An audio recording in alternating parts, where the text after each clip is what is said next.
All right, so just quick, if you guys don't know who we are Gil and Lorena Ramos. I'm Gil, just so you guys want to know. We've got 6 kids, and by the way, you guys crushed it. I was like, man, that's like, we should just watch them. You guys were that good.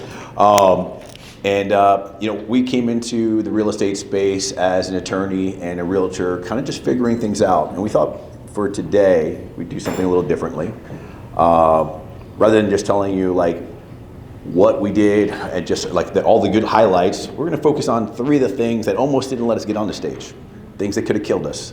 And then we're gonna focus on 3 things that we did do that allowed us to have an aligned vision. So I'll let you introduce yourself and your story. I'm Lorena Ramos. I am a former family law attorney. I litigated divorces and child support paternity for over 17 years. So I have huge insight into what does not work in relationships, right? And marriages and why they break down. And after 17 years, we had a conversation and realized I was no longer in alignment with what I wanted to be. It violated a lot of my core values, and it was definitely jading our relationship. What I was dealing with in court, I was bringing back home. So despite the fact that since I was 13 years old, I wanted to be an attorney, I let that go. So I retired from family law, I retired from being an attorney altogether, and now I actually do relationship coaching. Crazy, right? So instead of breaking you guys up and helping you fight through the bad parts, I try to help you figure out what you can do to stay married. Because divorce is the easiest thing to do. It's the fastest thing that you can run to. And we'll talk about that through the speech, but I found that leaving that aligned with our vision and what we wanted in our marriage much more than the accolades that being a family law attorney gave me. Yeah, and by the way, this doesn't happen by accident. A lot of work had to go through this, and we're going to share with you a little bit of our journey, right? How do we figure this stuff out? And not that we figured it all out yet, but like, what are the things that we had to put some work in to get to the level that we're very proud of our relationship? I always tell people, like, I live to come home. Every single day that I'm on the road, all I want to do is just come home to my wife. That's all I want to do. And like, I didn't always feel that way, to be very frank with you. Lies, like, I'm not even just talking about in a relationship. Like, I was that guy who put work first. Like, I was that person who put everything first, right? Except my family and my relationship with my wife. So like, this came through some hard work. So we want to share a little bit of that with you. So first off, we like to talk about the patterns we left behind. Yes, so there's obviously more than 3 things that we left behind. So in trying to figure out this speech, we're like, okay, write 10 things, I'll write 10 things, and then let's circle what we think. So I don't want you to just think there's these things. I mean, we've been together 17 years, so obviously we had to let go of maybe 30,000 things. Yeah. But we wanted to focus based on time on what we thought were the 3 most important parts that we had to let go in our patterns to be able to get the aligned vision and to make our marriage work. So we got stacking. Now, I want you to think about this as we go through these 3 things that we left behind. Are you a stacker? So a stacker is somebody who, like, sometimes you'll even try to keep peace, and you're like, I'm not gonna address this one thing, right? And I'll just put this aside. Maybe you put it under the carpet a little bit, and then something else comes along and you'll put that under the carpet, and then you'll put something else in the carpet, and all of a sudden you're tripping over landmines, things that you left unresolved. Yeah, so I'm a stacker. I admit it. I am a work in progress, guys. I am not perfect. But that was something I would do a lot. And I even caught myself doing it recently, and then we laughed about it because I'm like, he said, did you just stack? I'm like, oh, I did. I totally did, right? And it would be silly things like you didn't take out the garbage, or you said you were gonna, paint that wall, or whatever the case may be that he doesn't do, and I just kind of turn an eye, and then he does that last thing that really ticks me off, and then I'm like, oh, yeah. And then he's like, why are you so angry about that? I was like, well, you didn't do this, you didn't do that, you didn't do this, and he's like you've been holding a lot. Yeah. Right? So now I'm blowing up. Now I'm creating stories in my head about how he's not fulfilling the stuff that he said he was gonna do. Now he's really pissing me off because reality, he didn't do the dishes. Is that serious? No. But I have stacked and stacked and stacked and stacked. Yeah. So the pile's so big that now I'm blowing up. Yeah. So we had to be conscious of that. We were doing that and decided that we had to step away from that and then deal with the issues at hand if they're worth dealing with. Yeah. And once you start realizing that a lot of the patterns that we go through, a lot of the arguments we might be having, might be something that wasn't even that important.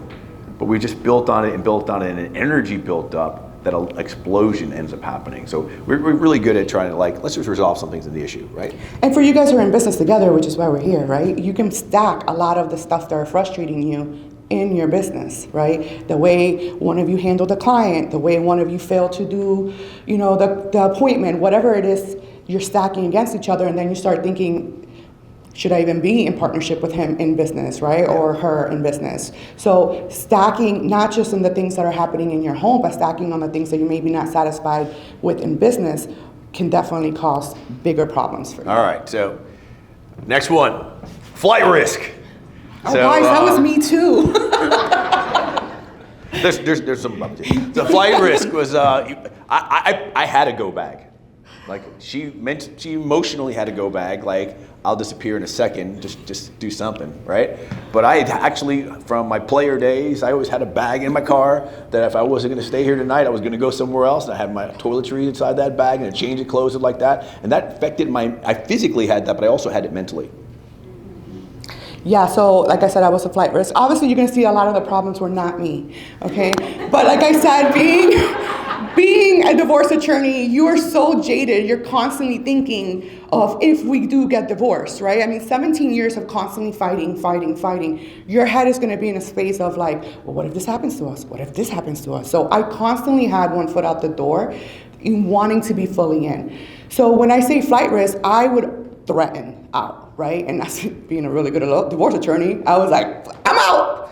I'm gonna divorce you, or whatever the case may be. And I realized that was not helping, because if you constantly are in fear of the relationship falling apart, then what you're saying is that my love for you is conditional on things being good, right? I'm not willing to be here when things are bad, so I'm gonna bounce out. And it was one situation for us that I think was the biggest eye-opening for me, because I had threatened it in the past, but this one time I really wanted to be I wanted him to understand. Dramatic. So I was super dramatic about it. If you Latinas grew up watching telenovelas, right? Because I was so gonna telenovela it. I was I took a ring, not a marriage ring, not an engagement ring, just a ring. And I was like, no, right? I was I'm out. And he, in that moment, I think that drama really got to him, and he picked up that ring and he came to me and he's like, don't you ever do that again. We're done with this threatening. And I was like, oh shit, he's serious. I was like, okay, maybe I took it over. This is why we shouldn't watch telenovelas, because we want to bring him home. And I was like, okay, I definitely overstepped. And in that moment, the way he talked to me with such conviction of this is never happening again, I submitted in that moment. And I think that was the last time, I think. That never happened again. Never happened again. Yeah. And sometimes you need that realization. Someone in the relationship needs to step up and say, this is the last time we're going to have this conversation. I'm no longer going to accept you threatening to leave the relationship, or I'm threatening to leave the relationship. And it happens a lot. People are constantly saying, well, I'm out, or I'm going to leave. And that makes your marriage fragile. And like I said, it makes it conditional on only the good moments. Yeah, and we all know in business, you can't have a successful business if you're thinking about the way out, right? You can't really have a strong plan A if you're focused on plan B. All right, so here's one of my favorite ones. It's called covert contracts.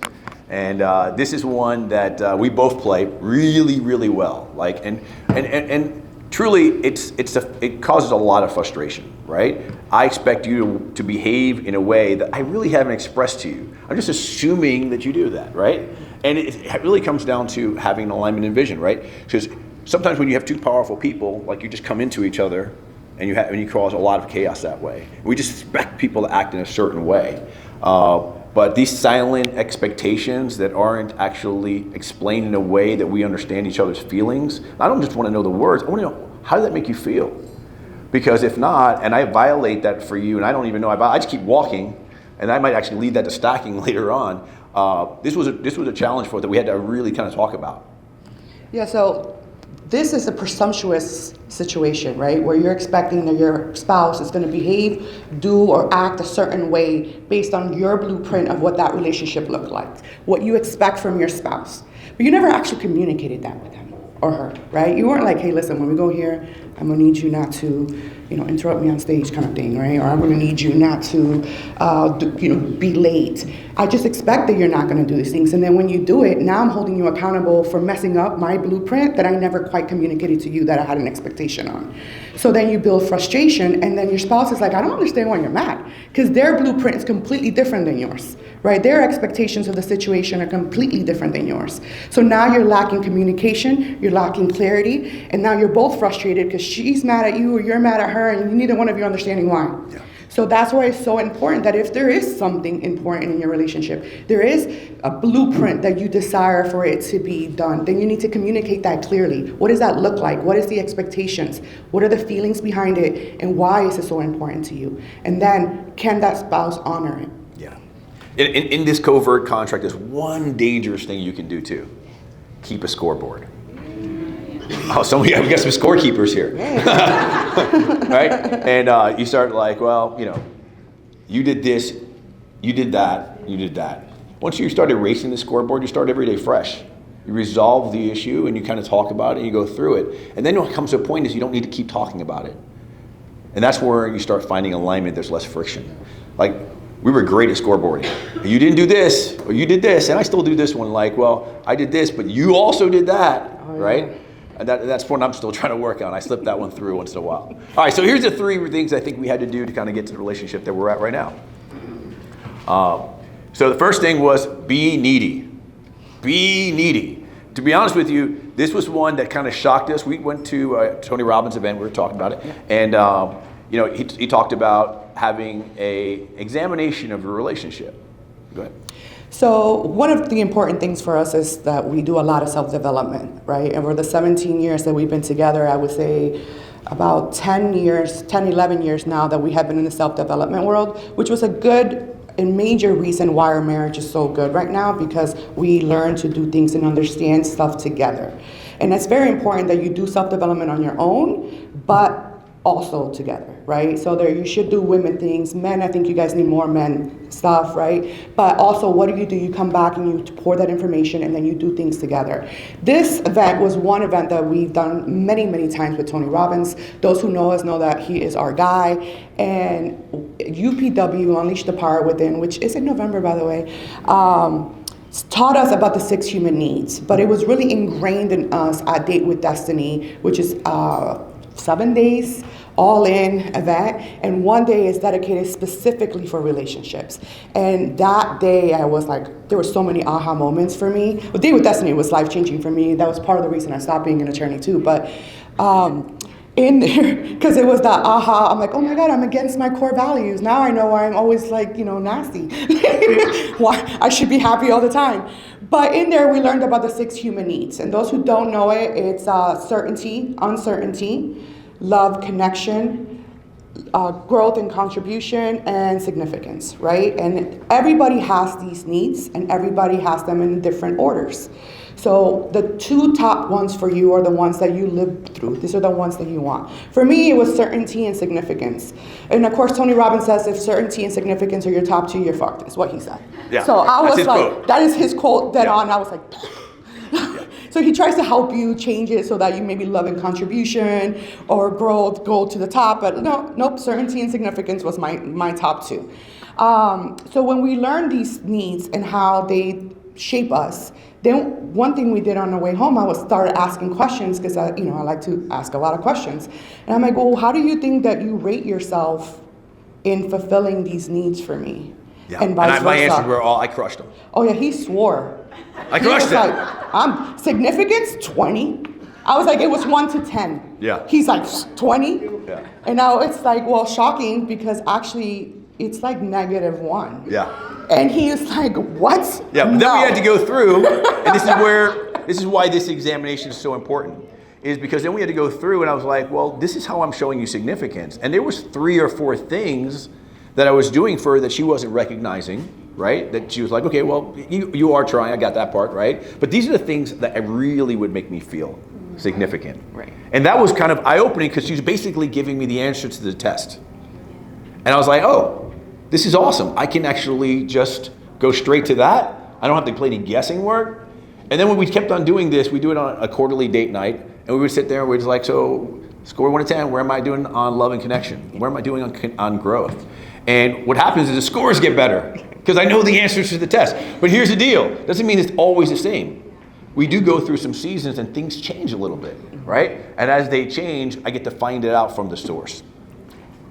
All right, so number 2 is the Queen's Code. And I'm gonna tell you, like, this was a book that when she read this book, she came back with me with a lot of questions, and it helped both of us. Now, I will tell you, I've never read the book, but I've experienced what it feels like to go through this. So why don't you explain the Queen's Code? So the Queen's Code, I found this book after Date with Destiny because in Relationship Day, he also talked about the masculine and feminine energy.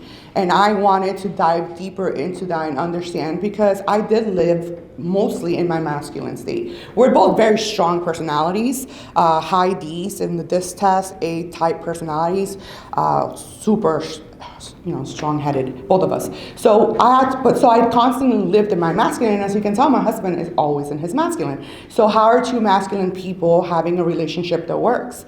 So when I was introduced to the concept of masculine and feminine energies, I wanted to dive deeper. And in my research, I found the Queen's Code by Alison Armstrong. And in that book, she really talks about the importance of a woman being in her feminine energy. There's nothing wrong with us being in our masculine. We have to be that sometimes, especially in business, right? Regardless what business you're in. The problem is the conflict between you stepping in your masculine and him being in your masculine and both being like, who's bigger? Right? That part is where the conflict starts. So it really shined a light on me thinking like, okay, how much more power do I actually have in my own feminine state? How much more can I get when I say things in different ways and how I approach situations differently? So I was able to learn to step more into my feminine state and allow him to be constantly in his masculine. Rarely ever has he ever been in a feminine state for us. But it started with I feel like once in a blue. Maybe it was so far few in between, but it's not. I do want to say this, guys, because it does. I will tell you, this is super important because you could miss this part. She had to do a lot of work there for that to happen, and I'm so grateful that she was willing to do that. But the reality is, as men, it's our responsibility to create the environment for her to be feminine, and that's not always easy. Because you can't play tit for tat games, you can't be judgmental and stuff like that. The feminine energy is very fragile. And if we don't create an environment, they always talk about we gotta protect them. We don't got freaking swords. There's no, we're not fighting dragons. We're creating an environment that creates absolute safety and vulnerability. And when that happens, man, I'm gonna tell you right now, it's a beautiful situation. But you have to take accountability for that portion of the Queen's Code. So in feminine energy, we multiply. We create, you guys buy the house, we make it a home kind of concept. Yep. We breed children. Everything we do in touch is supposed to multiply through our feminine energy. But when we're constantly living in our masculine, we're outside of our normal. So we're constantly exhausted. We don't feel aligned with our own self. But like he said, it starts with the man, because I have to be able to be comfortable to know that I can trust that you can lead this home in the masculine so I can be soft and surrender to you. And that took many years for us, like I said. Maybe in the last 10 years now, 8 years now, that really has flown with us. So it's important to understand where you are naturally and where you want to be, and then figure out why you're not aligned with yourself. But that all starts within. It's not just about the relationship. And by the way, Alison Armstrong, she's going to actually be with us soon. So you want to mention that? Yeah, so I'll speak about it afterwards, but I'm having an event specifically for women, and I was able to get her to appear for Q&A questions and talk about the book and understanding the feminine and masculine energy. And I've been reading her book for 10 years. I read it multiple times, sometimes twice a year, because you always need reminders. And depending what season you're in, right, some things of the book will resonate. Yeah. All right, so the last thing for us that was a deliberate choice for us to have the relationship that we said, hey, this is the relationship we want. This is what we want in finances. This is what we want in love. This is what we want in family. We were intentional about that, right? And what we realized was we had to grow together or we're going to grow apart. And in this business specifically, you may not be lucky enough to always travel to these conferences together, right? And you might learn something and you're on a high. But then you get home and real life happens and there's family going on and you don't have the way to deliberately share that information back. So one side's growing and one side's growing apart. And you might find yourself in that situation. You have to take account for that. There has to be experiences that you two have that you guys can grow together with. You have to be able to have conversations that will challenge you to be better together and understanding the principles of those. So what we chose to is go really deep in the Tony Robbins world. You know, we became readers. We decided to find things that we can be in alignment with. And that was, I will tell you, probably the number one reason that we're here on this stage, is that we grew together, which always gave us a conversation. Like, we'll sit down and we'll talk about stuff for 2 hours. And it's just on a question, we'll ask each other and just kind of keep framing and keep framing it and look for ways to help validate each other. So, yeah, so growth in many things in alignment, right? So one thing you guys mentioned that was great is understanding what your definition is of certain things. We revisit a lot of what our definition is on a lot of things, right? Because the version of who we were when he met me, I was 26. I am 43 today. I am not the same person, right? My mentality of things, my view of life is different. So we constantly revisit questions. What does this mean to you? And sometimes there's situations in our friends' marriage that they bring it to us, and then I'm like, oh, how would we handle that? Yeah. What if that was us? And then you start learning where you are in your development. So growth was essential. Gil reads a book, I read a book. Oh. Because I'm She not won't let gonna me have a competitive edge on her on anything. No. Like, he would read, like, splitting the difference, and he try to negotiate with me. I'm like, dude, I read that chapter. That's not gonna work. That's not gonna. I see what By you're doing. the way, we are top level negotiators. So whatever the only book I think he hasn't read that I read are like the feminine books, like the Queen's Code. Although Deontay loved it, so men, you can read it. And Alison Armstrong is dropping the King's Code, is what I hear. So you would think that I'm like her spokesperson, but like, she's incredible. So another. Let me go back to that. Another important thing that we do that aligns our growth is once a year in December we meet. We have an annual meeting. We have been doing this for years, and we sit there and we talk about what it is that we want, right? What is, and we have sections, like what do we want for our family? What does that look like? What expectations do we have for our children? We have 6 kids. That's a long conversation, right? Because they're all 6 different personalities, and it's like, what do we expect for them? Even the adult children, we have expectations for them as well. Then, what are we doing for family vacations? What are we doing for ourselves? Because we are big believers that you travel without your children. Right? Because in order for you to stay connected, it's not a vacation when you're with your kids. It's work. It's work. Right? We're not here. And if you're in the same room, you're not doing nothing. Right? So it's like, it's not a vacation. It's their vacation. You're just there to pay for everything. So we're big believers that you need to, for every one vacation that we take our kids on, it's 2 vacations that we go on. They're called love vacations. It is a great ratio, and you know what? The kids know it. They understand it, and they don't mind it because they know that we come back stronger from that. And we always do exciting things, but we talk about the vacations, we talk about business, we talk about health. Like, what are we doing for our health? How longevity? What are we willing to do together? So we spread all the topics out of what it is that we want to do. We talk about what I create a whole Trello board, very visual. I do pictures. Part of those stuff are those trips that we do as realtors, right? If we have to go to Build, if we have to go to EXPCon or whatever the case may be, those are all part of them because the organization and the business is part of our goals. So we align all of it together. We know where we're going, and then we quarterly check. Hey, we were supposed to do this. How are we on this? We haven't done that. We need to, step up on this thing. So we hold each other accountable, but we both know where we're going. All right, so just to recap, we've got our 3 things that we kind of ran away from that were kind of destroying our relationship. And it was happening slowly, but certainly, right? And then there was 3 things that took some work that we had to go through and decide, you know what, this is who we want to become. And I can tell you that last piece of that intentional end of year report, you probably do that in your business. You probably sit down, it's like, I need this many leads, I need this many marketing, blah. We do that in our relationship. In fact, we do that before I do my business one. It's so important. It's so important that I take up the calendar days on my calendar with our relationship days rather than our business. All right, so if you want to learn a little bit more about us, you want to get our Instagrams, we're right there. If you want to find out more about the P31 Summit, I'll let you finish off with that, to learn more about alignment, and that one's just for women. There's no P31 for men yet. Yes. I will be hosting a P31 Summit, which is Proverbs 31 Women and Prosperity. Mind, Body, Spirit plus Wealth. So it's a double entendre, guys. So I was able to work with it both. We're going to have fabulous speakers. It is for women only, but it talks about how do we align, because everything that we need to do for our relationship starts within. So how do we align those things? So if you're interested in knowing, and even me talking to Allison Armstrong, go ahead and get the link there. Thank you guys so much.